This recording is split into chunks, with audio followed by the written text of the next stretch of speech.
करते हैं। वो बार बार कहते थे एक सिक्के के दो रुख हैं, दुरुस्त साबित हुआ। हालांकि नवाज शरीफ ने ये इल्ज़ाम लगाया था इमरान खान पे कि जरदारी और इमरान खान एक सिक्के के दो रुख हैं। इसी तरह आसिफ अली जरदारी और बिलावल भुट्टो जरदारी ने भी ये इल्ज़ाम लगाया था इमरान खान पे कि नवाज शरीफ और इमरान खान एक जैसे हैं और ये मिलकर करते हैं।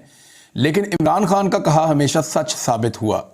अभी बिलावल भुट्टो जरदारी ने एक शिकवा भी किया थोड़े दिन पहले मीडिया से बात करते हुए चलते चलते। उन्होंने कहा कि इमरान खान को तो कहा था लेकिन वो तो बात करने के लिए तैयार नहीं है।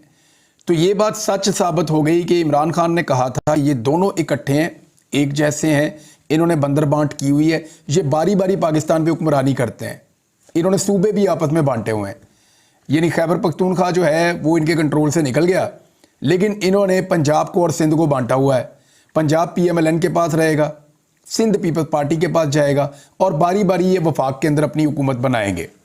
यही तरीका वारदात है। अभी भी PMLN ने ऑफर किया पीपल्स पार्टी को कि 2 साल आप अपना वज़ीर आज़म बना लीजिएगा, 3 साल हम अपना वज़ीर आज़म बना लेते हैं। पहले वो जो आखिरी 2 साल में गालियाँ पड़नी थी ना हुकूमत को सारी की सारी, वो पीपल्स पार्टी के गले पड़ जानी थी, तो पीपल्स पार्टी ने उससे जान छुड़ा ली। फिलहाल तो पीपल्स पार्टी हुकूमत का हिस्सा नहीं बन रही, लेकिन मेरे पास ये इन्फॉर्मेशन है कि पीपल्स पार्टी सिर्फ हालात को देखना चाहती है। वो अभी तो वोट कर रहे हैं गैर मशरूत तौर पे शहबाज शरीफ को, लेकिन वो हुकूमत का हिस्सा बने बगैर रहेंगे नहीं। उन्हें सिर्फ इस बात की श्योरिटी चाहिए, इस बात की गारंटी चाहिए और इस बात का यकीन चाहिए कि ये हुकूमत अपना टाइम पूरा कर पाएगी। अभी उन्हें शक है कि ये हुकूमत चल नहीं पाएगी। उन्हें शक है कि अवामी एहतजाज और अवामी रद्द-ए-अमल इस हुकूमत को चलने नहीं देगा। उन्हें शक है कि दुनिया इस हुकूमत को तस्लीम नहीं करेगी और पाकिस्तान के ये इंतखाबात अपनी क्रेडिबिलिटी खो जाएंगे जितनी इनके अंदर धांधली हुई है। CNN पे एक रिपोर्ट छपी है बड़ी ज़बरदस्त, वो मैं आपको बताता हूँ, फिर मैंने बताना है। मरीम नवाज साहबा ने एक बात की है, लेकिन बिलावल का शिकवा है, याद रखिएगा कि इमरान खान ने बात करने को तैयार नहीं है। आज इमरान खान जेल में है, उसके ऊपर मुकदमात बने हुए हैं, उसकी पार्टी क्राइसिस में है, उसने इलेक्शन में बहुत अच्छा परफॉर्म किया है, लेकिन इसके बावजूद उसको हुकूमत नहीं बनाने दी जा रही। इमरान खान के लिए इससे बेहतर वक्त क्या होगा कि वो पीपल्स पार्टी के साथ हाथ मिला लेता, पीपल्स पार्टी के साथ हाथ मिलाता, उसकी जेल का मसला भी हल हो जाता, बाकी प्रॉब्लम भी हल हो जाते और वो किसी ना किसी सूरत में इक़्तिदार में भी आ जाता। लेकिन इमरान खान ने इक़्तिदार को ठोकर मारी है और इमरान खान ने यह कहा है कि मैं इनके साथ डील नहीं करूंगा, चाहे वो पीपल्स पार्टी हो। उनका हिसाब ही बहुत कमज़ोर है, यानी एक तरफ के वोट ज़्यादा करते हैं तो दूसरी तरफ के पूरे नहीं होते, दूसरी तरफ के पूरे करते हैं तो इधर वाले कम हो जाते हैं। जो फॉर्म 47 जारी किया हुआ है उसको फॉर्म 45 के साथ मैच कैसे करना यही समझ नहीं आ रही। किसी जगह के ऊपर मैच करने की कोशिश करते हैं तो पता चलता है इस पोलिंग स्टेशन इतने कॉस्ट हो गए हैं। यानी अजीबो गरीब किस्म की गलतियां, क्योंकि देखें एक झूठ के लिए आपको बेशुमार झूठ बोलने पड़ते हैं। एक फॉर्म 47 आपने दे दिया कि जनाब इतने वोट पड़ गए, एक को इतने, दूसरे को इतने, तीसरे को, नीचे फॉर्म 45 की पूरी सपोर्ट है नहीं। अब आपको नए फॉर्म 45 बनाने पड़ेंगे, उनके अंदर हर एक पोलिंग बूथ का अलग अलग फॉर्म 45 होता है। उन सारों को मैनेज करना इस तरीके से कि फॉर्म 45 की तरह का रिजल्ट आ जाए, ये सबसे मुश्किल काम होता है। चीज़ों को जमा करते करते करते एक नतीजा ले लेना तो बड़ा आसान होता है, लेकिन चीज़ों को माइनस करते करते और डिवाइड करते करते एक बहुत बड़ी चीज़ नीचे क्रिएट करना वो बहुत मुश्किल होता है। तो नीचे क्रिएट नहीं हो पा रहा। फ़र्क इस तरह के निकल रहे हैं कि किसी जगह पे कौमी असम्बली की नशस्तों में वोट ज़्यादा हो जाते हैं, सूबाई असम्बली के कम हो जाते हैं। किसी जगह सूबाई असम्बली के ज़्यादा हो जाते हैं, कौमी असम्बली के कम हो जाते हैं। किसी जगह पे किसी पोलिंग स्टेशन में इतने वोट पड़ जाते हैं कि उतने वहाँ पे टोटल नहीं होते। किसी जगह पे जो है वो किसी जगह पे इतने कम हो जाते हैं कि जो पहले पड़े थे उनसे भी बाहर चला जाता है। तो एक अजीबो गरीब सूरत हाल बनी हुई है। अभी तक किसी से हिसाब किताब कंट्रोल नहीं हो रहा, बहुत सारे लोग बैठे हुए हैं। बहरहाल एक बंगश साहब हैं और उन्होंने एक स्टेटमेंट दिया है, मैं आपको ये स्टेटमेंट भी बता देता हूँ। ये कामरान बंगश साहब हैं, इनका ताल्लुक पाकिस्तान तहरीक इंसाफ से है। वो ये कह रहे हैं कि अब ये लोग फॉर्म 45 को ही तब्दील कर रहे हैं, यानी फॉर्म 47 के ऊपर फैसला तो दे दिया, पहले हार जीत का फैसला कर दिया कि ये जीत गया वो हार गया, ये पहले इन्होंने कर दिया। लेकिन अब कर ये रहे हैं कि फॉर्म 45 जो हैं, जो मैं आपकी अभी बता रहा था आपको मैं बात, उसके मुताबिक तब्दील कर रहे हैं कि इस तरह के फॉर्म 45 बनाए जाएं कि फॉर्म 47 उनके मुताबिक हो जाए। अब ये कोशिश की जा रही है। इनके आदाद शुमार मैं आपके साथ शेयर कर लूँगा, लेकिन मरीम नवाज से कुछ चीज़ें जो हैं वो मैं डिस्कस कर दूँ। उन्होंने कहा करप्शन मेरी रेड लाइन है। अब जिसकी रेड लाइन करप्शन होना, तो कम से कम उसको ये पता होना चाहिए कि उसके वालिद ने एवनफील्ड अपार्टमेंट्स कैसे बनाए। उसको ये पता होना चाहिए कि पानामा का जवाब क्या है। उसको ये ज़रूर मालूम होना चाहिए कि उसके चचा और उसके चचा के ख़ानदान के अकाउंटों के अंदर करोड़ों अरबों रुपए कैसे आए। उसे कम से कम ये पता होना चाहिए कि चपड़ासियों के और ड्राइवरों के अकाउंटों के अंदर अरबों रुपए कैसे आए। जिसकी करप्शन रेड लाइन होना, उसे पता होना चाहिए कि कैलबरी फाउंट जो है उसके आने से पहले उसके अंदर एक पेपर छाप देना, वो भी एक करप्शन है। उसे पता होना चाहिए कि इंग्लैंड तो क्या पाकिस्तान में कहाँ कहाँ उनकी कौन कौन सी प्रॉपर्टी है। जिसकी करप्शन रेड लाइन होना, उसे पता होना चाहिए कि हुदैबिया में क्या हुआ था, क्या हुआ था। यानी इस खानदान की जो करप्शन की कहानियां ना, वो पाकिस्तान के अंदर नहीं, पूरी दुनिया के अंदर छपी हैं और दुनिया में कहीं भी ये किसी को भी झूठा साबित नहीं कर सके आज तक। लिहाजा करप्शन को अपनी रेड लाइन कहने से पहले अपनी ख़ानदान की तारीख को देखना चाहिए था कि कहाँ कहाँ पे इनके ऊपर करप्शन के कौन कौन से एलिगेशंस हैं जो सिर्फ टेक्निकल बुनियादों के ऊपर रिजॉल्व हुए हैं।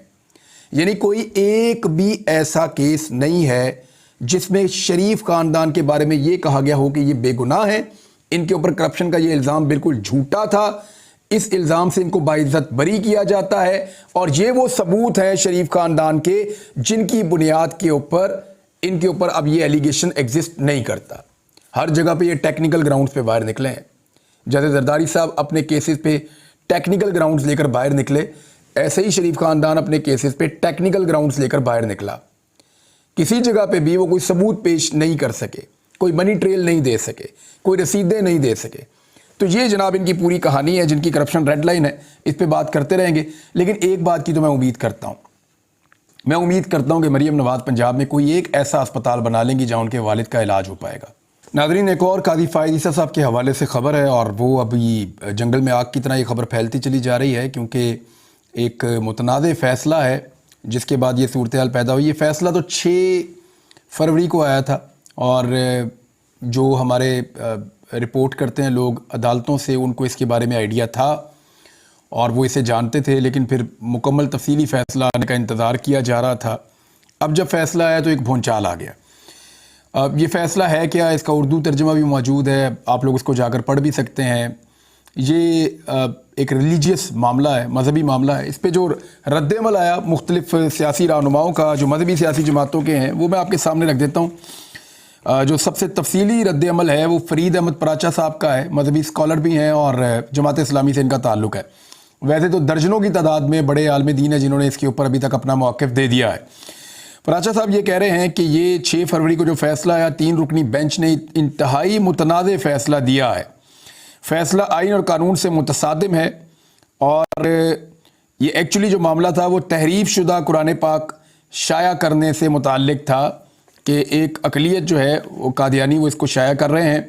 फिर इसके ऊपर एक GIT बनी, फिर पंजाब कुरान बोर्ड के लेटर पर एक FIR दर्ज हुई कि पंजाब कुरान बोर्ड ने लिख कर दिया तहकीक करने के बाद, ठीक है जी FIR की जाए, तो FIR दर्ज हुई।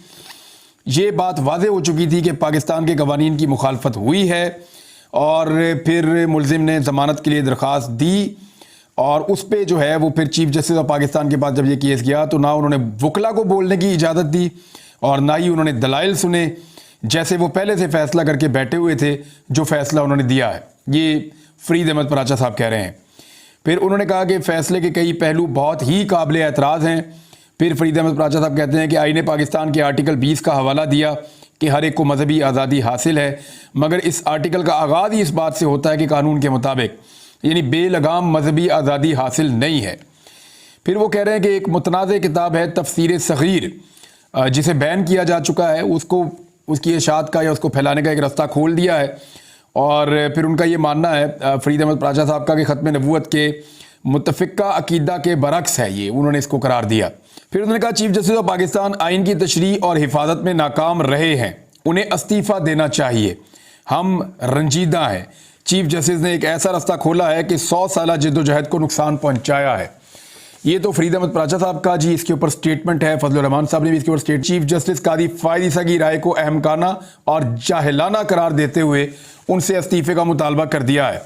ये कादी फ़ायद ईसा साहब का एक फ़ैसला आया है एक केस में, और जो इससे पहले मेरे साथ कुछ दोस्त बात कर रहे थे जो कोर्ट रिपोर्टर्स हैं जो इसको रिपोर्ट करते हैं, उन्होंने कहा 2-3 चीज़ें हमें थोड़ी सी इसमें हैरान कर रही थी। एक तो जो इस केस के मुद्दई थे उन्होंने बात करना चाहिए, उनके वकील ने बात करना चाहिए, तो उनको मौका नहीं मिला बकौल उनके।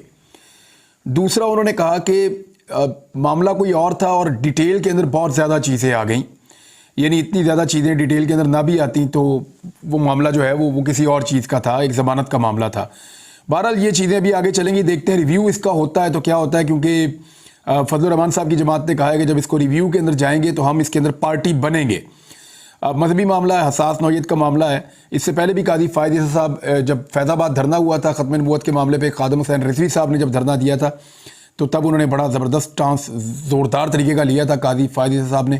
اب یہ اس معاملے کے اندر دیکھتے ہیں کہ کیا ہوتا ہے، آنے والے دنوں میں آپ کو رپورٹ کر دیں گے جتنا مناسب ہوگا، کیونکہ یہ مذہبی معاملہ ہے اور یہاں پہ لوگوں کے جذبات جو ہیں ان کی بڑی قدر ہے اور ان کے جذبات کی بڑی اہمیت ہے۔ اب تک کے لیے اتنا ہی، اپنا خیال رکھیے گا، اپنے چینل کا بھی۔ اللہ حافظ۔